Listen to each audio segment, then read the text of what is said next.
Press conference बुलाई थी जी। क्या हाँ, सबसे पहले तो आप सब लोग आए उसके लिए बहुत बहुत थैंक्स और सबका वेलकम है। आज जो ये प्रेस कॉन्फ्रेंस हम लोगों ने बुलाई है यहाँ श्रीनगर में, ये बहुत इम्पोर्टेंट अपडेट देने के लिए है, ना केवल नेशनल यूथ पार्टी के विषय में बल्कि जो भी चुनावी दंगल अभी यहाँ पर चल रहा है उसकी एक इम्पॉर्टेंट अपडेट है। मुझे लगता है सभी पार्टियों के कैंडिडेट्स को और सभी पार्टियों को पता होना चाहिए कि इस वक्त ज़मीनी हकीकत पे हो क्या रहा है, क्योंकि हम कुछ ऐसी चीज़ें इस वक्त एक्सपीरियंस कर रहे हैं जिनसे कि चुनावी माहौल डेफिनेटली ख़राब होने का डर है। और हमें लगता है कि हमारी रिस्पॉन्सिबिलिटी बनती है कि हम जो है पर्सनल पॉलिटिक्स से आगे हट करके उस चीज़ों का कुछ खुलासा भी करें।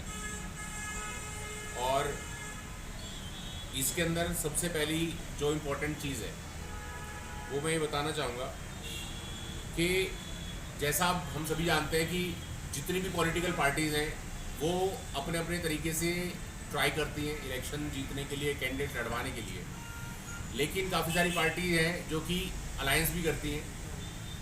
और अभी एक चीज़ हमारे सामने आई है, क्योंकि हमारे जो है सेकंड और थर्ड दोनों चरणों के लास्ट के हमारे जितने भी कैंडिडेचर हैं उनके नाम फाइनल होने पर दिल्ली में उनके साथ में कुछ ऐसी डिस्टर्बेंस है जो कि नोट की गई है और हमें दिल्ली में रिपोर्ट किया गया है। उसके बारे में ही हम आपको कन्वे करना चाह रहे हैं ताकि तमाम मीडिया जो है इन चीज़ों पे अपडेट रहे और भी जिन लोगों से, जिन पार्टियों से मिले उनसे इस विषय पे आप लोग राब्ता हो सके। सबसे पहली जो चीज़ है वो ये कि नेशनल यूथ पार्टी के तमाम कैंडिडेट्स अभी ऑलरेडी 6 जो हैं वो सेकंड चरण के लिए और बाकी तीसरे के लिए भी 40 कैंडिडेट फाइनलाइज ऑलरेडी हुए हैं, जो कि हम लोग यहाँ पे इंडिपेंडेंट लड़ाने वाले हैं। लेकिन एक यहाँ पर हमें जो चीज़ पता चली है रिसेंटली, काफ़ी सारे हमारे कैंडिडेट्स जो हैं उनको कुछ पार्टीज़ जिसमें कि मेजरली रोल प्ले किया जा रहा है नेशनलिस्ट कांग्रेस पार्टी का, एनसीपी, अजीत पवार की जो पार्टी है, वो पार्टी अलग अलग हमारे कैंडिडेट्स को लोकल लोगों के थ्रू कांटेक्ट करके और उनको तोड़ने का प्रयास कर रही है। लोगों के डायरेक्ट उनको फ़ोन किए जा रहे हैं और कुछ लोगों के तो घर पर भी कुछ लोग पहुंचे हैं। ऑल दो पार्टी की तरफ से कोई रिप्रेजेंटेटिव नहीं पहुंचा, लेकिन जिसे हम बोलते हैं राजनीतिक दलाल, तो शब्द गंदा है लेकिन काम उससे भी ज़्यादा गंदा है। आज पहली बार ऐसा होने जा रहा है कि एक बहुत ट्रांसपेरेंट इलेक्शन की उम्मीद तमाम जम्मू कश्मीर की आवाम कर रही है, लेकिन उसके बीच में एक तो जो भारतीय जनता पार्टी है उसकी हताशा सामने देखने को मिल रही है, क्योंकि भारतीय जनता पार्टी अच्छे से जान रही है कि जम्मू में शायद वो कुछ कर ले लेकिन कश्मीर में उनको कोई नाम पूछने वाला नहीं है, और शायद जो हाल उनका अयोध्या में हुआ है वही उनका पूरा तमाम कश्मीर में होने वाला है। इसीलिए वो अपनी एक अलायंस पार्टी को, महाराष्ट्र की पार्टी को यहाँ पर डिस्टर्ब करना चाहती है। रिसेंटली हमारी लास्ट ईयर एक रैली हुई थी, वहाँ पर महबूबा मुफ्ती इतनी परेशान हुई गैदरिंग देख करके कि उन्होंने अलग से एक रैली कराई। उसी के फर्दर कंसिक्वेंस में आज ये नतीजा है कि एनसीपी के ना केवल ऐसे लोग दलाल मार्केट में घूम के हमारे कैंडिडेट्स को डिस्टर्ब करने का ट्राई कर रहे हैं, जो कि डेफिनेटली वो इसमें असफल होंगे, सक्सेस नहीं होंगे, क्योंकि हमारे जो कैंडिडेट हैं वो समर्पित हैं, युवा है, और युवा जो है, जो यूथ है, वो चीटर नहीं है।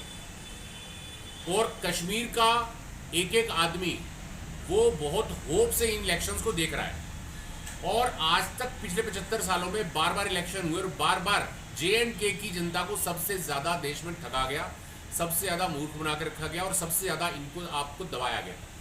तो मजलूमों का जीवन लंबा जिया है JNK के लोगों ने, और आज केंद्र में बैठी सरकार अपनी सहयोगी पार्टी एनसीपी के साथ में ना केवल लोगों के साथ छेड़छाड़ करती है, बल्कि अभी 3 दिन पहले उन्होंने एक वीडियो भी जारी किया जो कि उनके सोशल मीडिया अकाउंट के ऊपर है, और उनके राष्ट्रीय महासचिव श्रीवास्तव जी ने खुद उसके अंदर कुछ कैंडिडेट के नाम अनाउंस किए, जिसमें से 1-2 नाम सीटों के मैं आपको बताऊंगा।